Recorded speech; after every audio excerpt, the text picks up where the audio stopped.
നമസ്കാരം പ്രിയമുള്ളവരെ.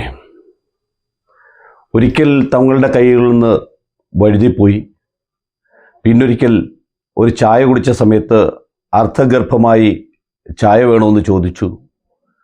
ഇതൊക്കെ ഒരു വ്യക്തിക്ക് മറ്റൊരാളോട് വൈരാഗ്യം തോന്നാനും അയാളെ വളഞ്ഞിട്ട് ആക്രമിക്കാനും പറ്റുന്ന ഒന്നാണോ എന്ന് ചോദിച്ചാൽ ആണെന്നാണ് ഇപ്പോൾ മനസ്സിലാകുന്നത്.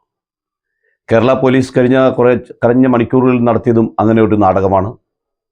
ആ നാടകത്തിന് കൊടി പിടിച്ചുകൊണ്ട് അതിനെ അണ്ടർടേക്ക് ചെയ്തുകൊണ്ടാണ് കേരളത്തിലെ മാപ്രകളെല്ലാം തന്നെ കഴിഞ്ഞ കുറേ മണിക്കൂറുകളായിട്ട് കേരളത്തിൽ പലതരം വാർത്തകൾ വെച്ചുകൊണ്ടിരിക്കുന്നത്. ഇരട്ട ജനനേന്ദ്രിയമുള്ള ഒരാളാണ് രാഹുൽ മാങ്കൂട്ടത്തിൽ എന്ന് വരെ ഒരു ചാനലുകാരൻ പറയുന്നതും കേട്ടു. ഇരട്ട ജനനേന്ദ്രിയം നിങ്ങൾ കേട്ടിട്ടില്ലായിരിക്കാം. ഞാനിതുവരെ കേട്ടിട്ടില്ല. ഞാൻ ഒന്നിട്ട് ഡോക്ടർമാരോട് ചോദിച്ചപ്പം അവരും അങ്ങനെ ഒരു സംഭവം കേട്ടിട്ടില്ല. പക്ഷേ അതും രാഹുൽ മാങ്കൂട്ടത്തിനുണ്ട് എന്നാണ് പറയുന്നത്. ഈ പരാതിയിൽ ചില പ്രശ്നങ്ങളുണ്ടല്ലോ സുഹൃത്തെ എന്നാണ് എനിക്ക് ചോദിക്കാനുള്ളത്. 2003 സെപ്റ്റംബർ മാസത്തിൽ പത്തനംതിട്ട ജില്ലയിലുള്ള ഒരു യുവതി നേരെ ബാംഗ്ലൂരിൽ നിന്ന് ഇവിടെ വന്നു, കല്യാണം ആലോചിക്കുന്നു. ആ പെൺകുട്ടിയും രാഹുലിനും കൂടെ റൂമിൽ ചെല്ലുന്നു. അവർ ഫെനീനാൻ വണ്ടി ഓടിച്ചുകൊണ്ട് പോകുന്നു. അവിടെ ചെല്ലുന്ന സമയത്ത് ഈ പെൺകുട്ടി രാഹുൽ കടന്നു പിടിക്കുന്നു, ക്രൂരമായി ബലാത്സംഗം ചെയ്യുന്നു. ഇതൊരു കഥയാണ്, നിങ്ങൾക്കറിയാം, ബാക്കിയൊക്കെ പറഞ്ഞ് ചെലവാക്കുന്നില്ല. 24/4/2024 അതിന് ദിവസങ്ങൾക്ക് മുൻപ് ഒരു സ്ത്രീ, വിവാഹിതയാണ്, പത്തനംതിട്ട തിരുവല്ല സ്വദേശിയാണ്. നിലവിൽ അവർ കാനഡയിൽ ജോലി ചെയ്യുന്നു എന്നാണ് ഞാൻ മനസ്സിലാക്കുന്നത്. അവരും രാഹുൽ മാങ്കൂട്ടത്തുമായിട്ട് സൗഹൃദത്തിലേർപ്പെടുന്നു. അന്ന് രാഹുൽ MLA അല്ല, യൂത്ത് കോൺഗ്രസിൻ്റെ സംസ്ഥാന പ്രസിഡന്റാണ്. അങ്ങനെ നേരിട്ട് കാണാമെന്ന് പറയുന്നു. അവർ ഹോട്ടലിൽ പോയി റൂം ബുക്ക് ചെയ്യുന്നു. രാഹുൽ അവിടെ ചെല്ലുന്നു. 24/4/2024 രാഹുൽ അവിടെ വെച്ച് അവരെ കണ്ട ഉടനെ കടന്നു പിടിക്കുന്നു, ക്രൂരമായി ബലാത്സംഗം ചെയ്യുന്നു.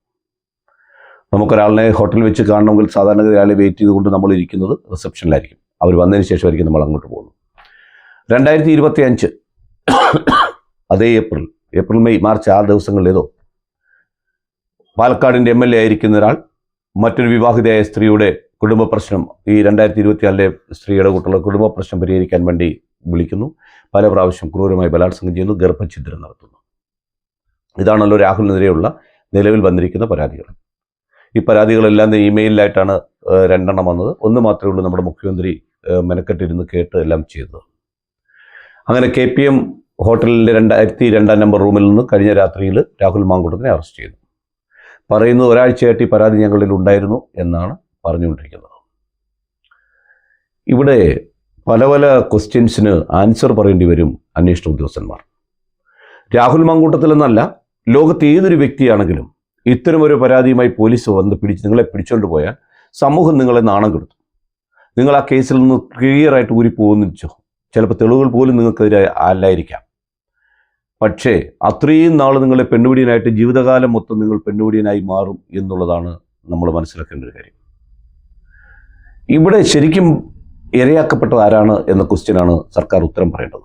സർക്കാരിൻ്റെ പല പ്രശ്നങ്ങൾക്കും പരിഹാരം കണ്ടെത്തി എന്നുള്ളതാണ് മറ്റൊരു കാര്യം. ഇവിടെ മനസ്സിലാക്കുന്ന വേറൊരു കാര്യം, ഈ യുവതി, ഈ പറഞ്ഞ യുവതി അല്ലെങ്കിൽ സ്ത്രീ, പ്രായം നമുക്കറിയില്ലല്ലോ, അവർ പറയുന്നത് ഞാൻ ഗർഭിണിയാണെന്ന് പറഞ്ഞപ്പോൾ രാഹുൽ മാങ്കൂട്ടത്തിൽ നീ ഗർഭിണിയാണെങ്കിൽ വേറെ വല്ലവരും ആയിരിക്കും, എൻ്റെ അല്ല എന്ന് പറഞ്ഞു. ആ മനോവിഷമത്തിൽ അന്ന് ഈ ഭ്രൂണം പുറത്തുപോയി. ആ അബോർട്ടായ ഭ്രൂണം ഒരു സ്വകാര്യ ലാബിലെത്തിച്ച് അതിൻ്റെ DNA എടുത്തു. അങ്ങനെ ഒരാൾ അയാളുടെ വ്യക്തിപരമായ ഒരു ആവശ്യത്തിന് വേണ്ടി അയാളുടെ ശരീരത്തു നിന്ന് പോയൊരു സാധനം എടുത്ത് DNA വെച്ചാൽ അതെങ്ങനെ പരിശോധിക്കപ്പെടും? ഒന്ന്.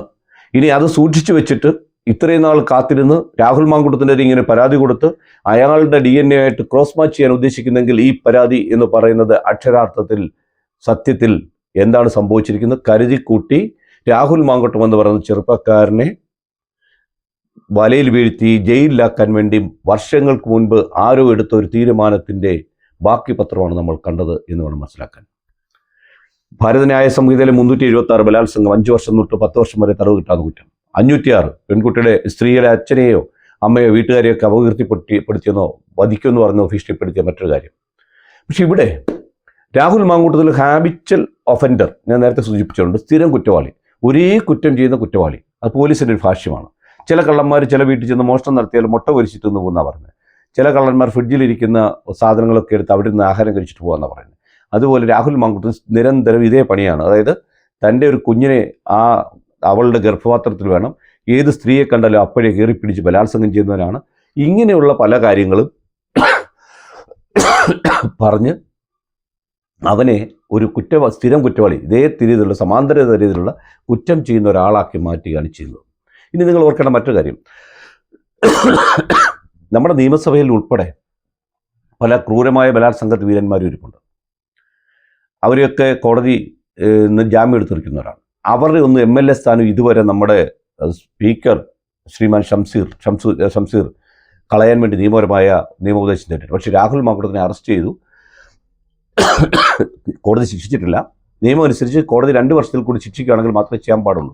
2 വർഷത്തിൽ കൂടുതൽ ശിക്ഷിക്കാവുന്ന കുറ്റം ചെയ്താൽ നിയമസഭാംഗത്വം കളയാമെങ്കിൽ CPMൻ്റെ പല MLA മാരും ആ സ്ഥാനത്തിരിക്കാൻ യോഗ്യരല്ല.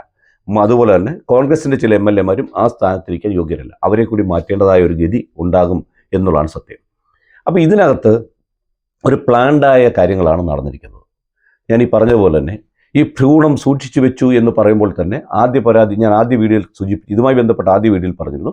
അന്ന് നിങ്ങൾ ചോദിച്ചല്ലോ ഭ്രൂണം സൂക്ഷിച്ചു വെച്ചിട്ടുണ്ട്. ഇനി അങ്ങനെ ഒരു ഭ്രൂണം ഉണ്ട് എന്നൊരു കഥയുണ്ടാക്കിയാണെങ്കിൽ പോലും അതിനെയും രാഹുലുമായി ക്രോസ് മാച്ച് ചെയ്തില്ലെങ്കിൽ പോലും രാഹുൽ മാങ്കൂട്ടം പറയുന്ന പോലെ ഈ പെൺകുട്ടിയുമായിട്ട് ആദ്യം രാഹുൽ എതിർത്തെന്നും പിന്നീട് രാഹുൽ പെൺകുട്ടിയുമായിട്ട് ഉഭയകക്ഷി സമ്മതപ്രകാരമുള്ള ലൈംഗിക വീഴ്ച ഉണ്ടായി എന്ന് സമ്മതിച്ചു എന്നൊക്കെയാണ് പറയുന്നത്. പക്ഷേ എൻ്റെ ക്വസ്റ്റ്യൻ, നമ്മൾ ഒരാളിൻ്റെ വീട്ടിലേക്ക് കയറി ചെല്ലുമല്ലേ, അവരുടെ പെർമിസസിലായിരിക്കുന്നത്, അവർ റൂം എടുത്ത് രാഹുലിനെ വിളിച്ചു വരുത്തി, അതെന്തിനു വേണ്ടിയായിരുന്നു? ഈ ക്വസ്റ്റ്യനൊക്കെ ആൻസർ പറയണ്ടേ?